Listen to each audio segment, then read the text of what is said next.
We're here to cut through the noise, get straight to the insights that, well, really matter for traders.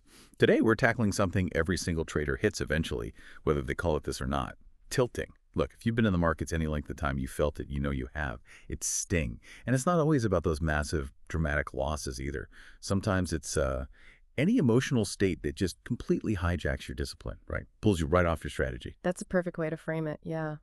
The idea of tilt, it actually comes from poker originally. It describes that state of mental or emotional confusion, frustration. And in trading, it's when anger, maybe overconfidence, definitely fear, or even just being tired, it hijacks your discipline. You start deviating from your plan, making decisions you know later you'll regret. And it really is a spectrum. You've got the rookie panic going full tilt, full size. But you also have pros who just start overthinking, subtly justifying bad calls. Right. So our mission today is to really unpack this for you. We want to shine a light on the actual real-world types of trading tilt. Because honestly, once you can spot these patterns in yourself, you're just so much better placed to regain control, improve performance, and ultimately strengthen that trading discipline we all need. Knowing these types, it's not just academic. It's the first step, the absolute first step to managing them before they, completely derail your account. Or maybe even worse, mess with your whole mindset long term. Okay, so let's pull back the curtain. Let's look at the subtle ways tilt shows up. And, not so subtle ways too. We've kind of distilled them down into 8 key archetypes. And trust me on this, you'll likely see yourself or moments you've had, in at least a few of these. Just understanding these moments for what they are is crucial before they really impact the P&L, or just as importantly, your mental game. Absolutely. Let's start with maybe the most dramatic one, what we call rookie tilt. This is that classic implosion. It feels visceral, the trigger. Usually something immediate, a big loss maybe, or that intense urge for a revenge trade after a loss, or missing a huge move you knew was coming, that kind of emotional reaction. And the behavior, it's pretty obvious. Abandoning stops, suddenly going full size out of pure frustration, chasing. The result tends to be quick and, painful. Your account just blows up, sometimes in one session. If you ever feel yourself spiraling like this, the fix is simple, but hard to do in the moment. Pause. Stop all trading for the day. No ifs, ands, or buts. Step away completely. Then, and this is critical, review your journal. What exactly was the trigger? What was that voice in your head screaming? Oh yeah, I've seen that. It's like watching a car crash, but it's your own account. So from that really explosive type, let's shift gears to something maybe more insidious: sunk cost tilt. Yeah, this one is sneaky because it's quiet. The trigger isn't usually a sudden shock. It's more like prolonged effort. You've put a lot of time, maybe screen time, maybe analysis into a trade or even a whole strategy, and there's just no closure, no profit. The behavior then becomes, you stay in trades way too long. Or worse, you actually increase your risk. Why? Just to try and recover the perceived investment of your time or your energy or the capital already tied up. The mindset shift is key here. You stop trading your present edge.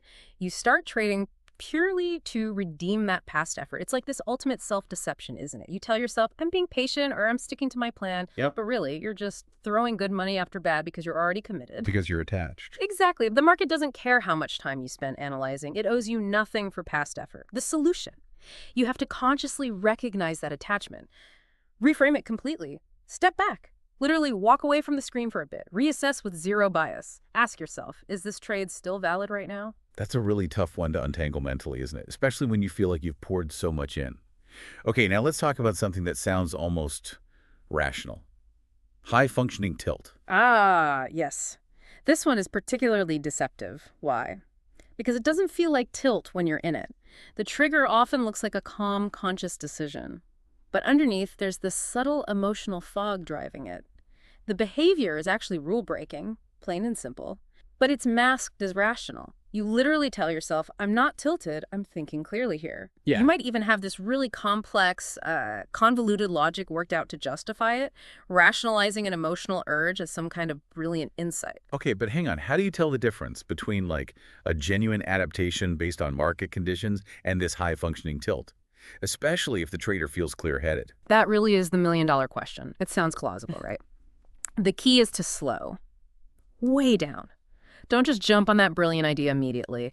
Instead, force yourself to double-check. Does this trade really meet my written rules? Not just my mood, not just the story I'm telling myself right now. Always confirm with your plan, your written plan, not your gut feeling in that moment. Look, if it's a genuine smart adaptation, it can probably wait a few minutes, can't it? If it's tilt masquerading as logic, waiting often exposes it. Wow, yeah, that's a subtle trap. Mm. And speaking of convincing yourself, there's also deliberate tilt, sometimes called, what, a justified override? Exactly. This one often comes from being tired, or maybe feeling entitled after a really good streak of discipline, or just sheer emotional override.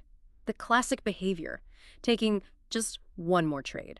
Often oversized, usually on a setup that's borderline at best. And deep down, you know it's wrong. You know you're breaking your rules.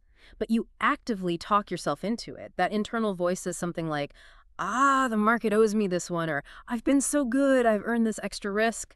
You're consciously choosing it. Right, you feel like you deserve it almost. Precisely. The solution here requires stopping before you click the button, before placing the trade. Take a moment, physically step back, and grab a piece of paper or open a doc and write down exactly why you're about to break your rules.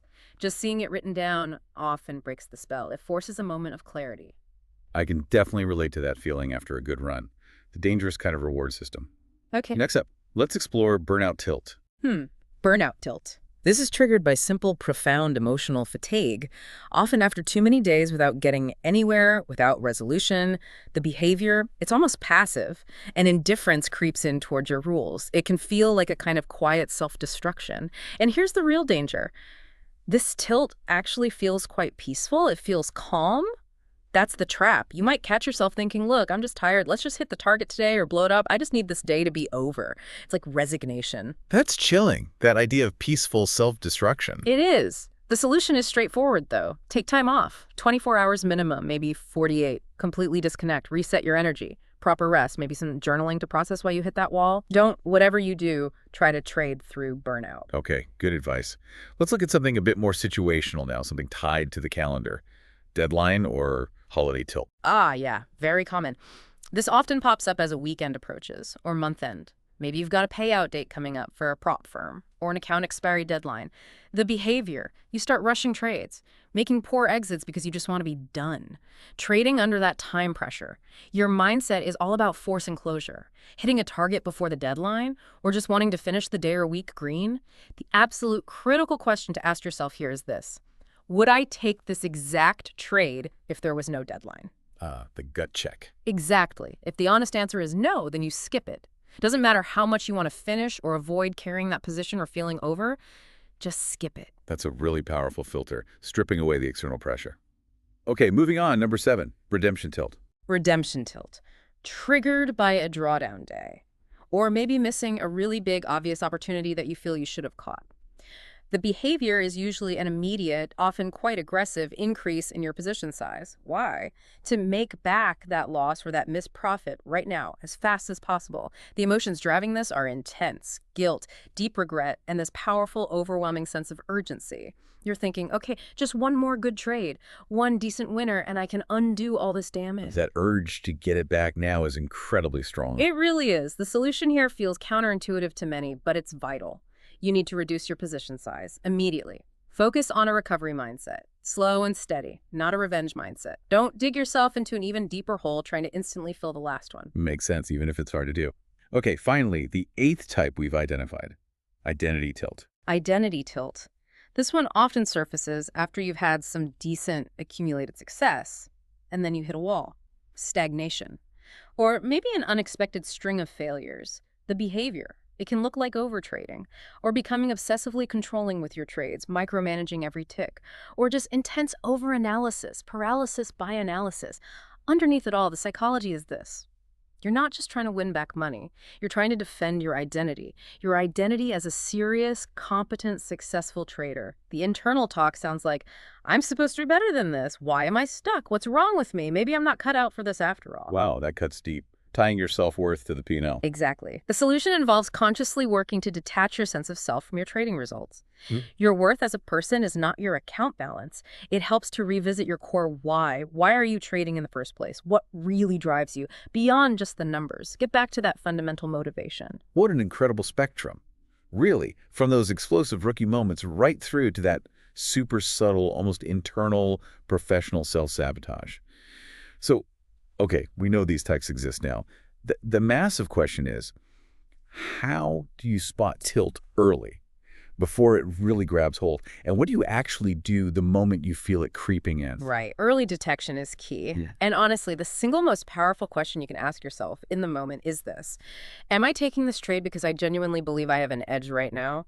Or am I taking it because I want relief? Relief. Relief. Relief from the pain of a drawdown. Relief from boredom because nothing's happening. Relief from the sting of a missed opportunity. Relief from just sitting on your hands feeling useless. If the honest answer deep down is that you're seeking relief, that's tilt. Full stop. Doesn't matter if you feel calm. Doesn't matter if you've cooked up some fancy technical justification. Doesn't even matter if by pure luck that trade ends up winning. That underlying driver seeking relief, that's the telltale sign. That's your alarm bell. Okay, that's a really clear distinction. So you feel that need for relief. You recognize it's tilt starting. Yeah. What are the practical, like step-by-step things a trader can do right then and there to reset? Okay, concrete steps. First, physically step away. Minimum 15 minutes. Get up. Walk away from the screen. Clear your head. Breathe. Second, journal. Journal your last, say, 3 trades. But focus specifically on both sides, the emotional side and the technical side. What were you feeling? What was the actual setup? What story were you telling yourself?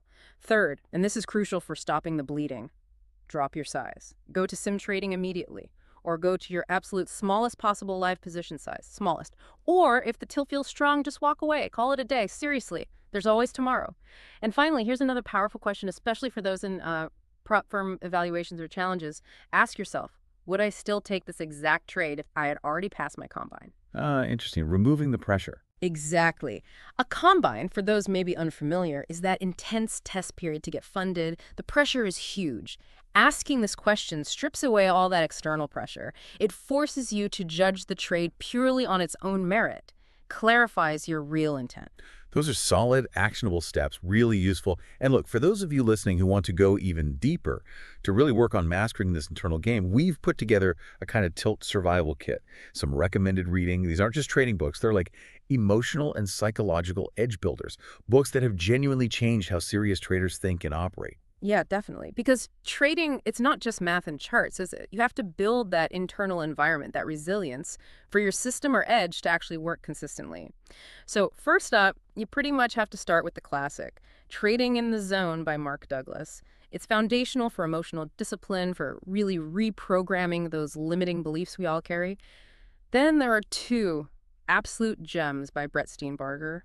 The Daily Trading Coach is brilliant for practical daily mental resets, effective journaling, that kind of self-correction loop. And his other one, Enhancing Trader Performance, goes deeper into performance frameworks, the psychology of execution under pressure. Really good stuff. And for managing that pressure, decision fatigue specifically, I'd add High Performance Trading by Steve Ward. It really digs into how you respond under stress and developing better performance cues. Good one. And if you want something a bit more, maybe abstract, Exploring the Deeper Flow States, Advanced Mindset Theory. Trading to Win by Ari Kiev is worth a look. Then, for super practical, hands-on tilt diagnosis, how to recover, how to map your specific emotional triggers, you absolutely need The Mental Game of Trading by Tendler. It's fantastic. And to really grasp the cognitive biases, the ways our brains are wired to trick us, which often underpins tilt, Daniel Kahneman's Thinking Fast and Slow. It's essential reading, not just for traders, but for life. And for transforming your identity around learning and growth, developing that long-term adaptability. Mindset by Dweck. It provides powerful insights into how our core beliefs about ability shape everything. And one more I'd throw in, especially if you want something raw, something that forces you to confront your relationship with discomfort head-on. Best Loser Wins by Hougaard. It's quite an eye-opener. Really rewires how you think about taking losses and managing difficult periods.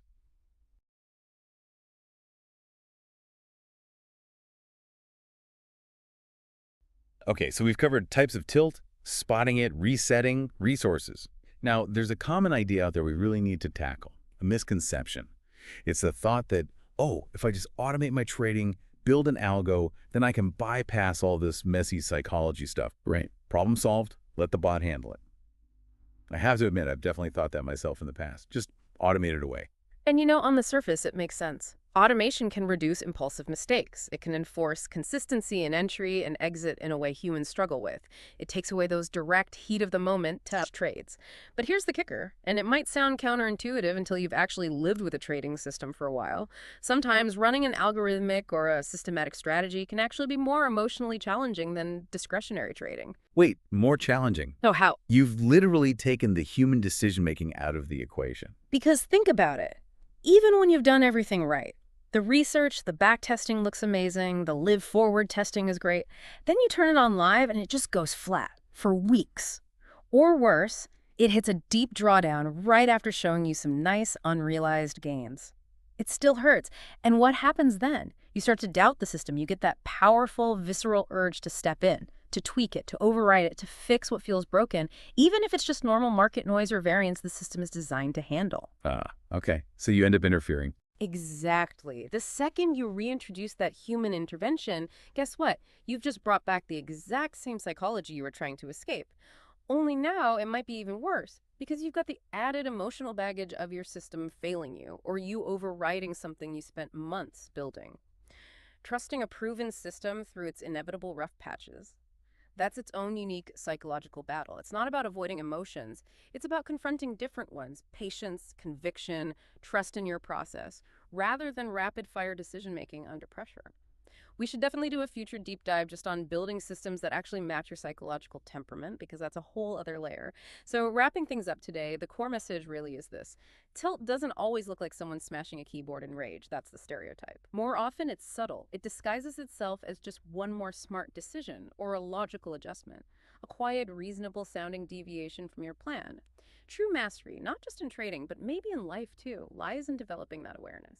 Recognizing when your own mind, your own emotions are subtly betraying your edge. Right. So when you feel it starting, remember the sequence.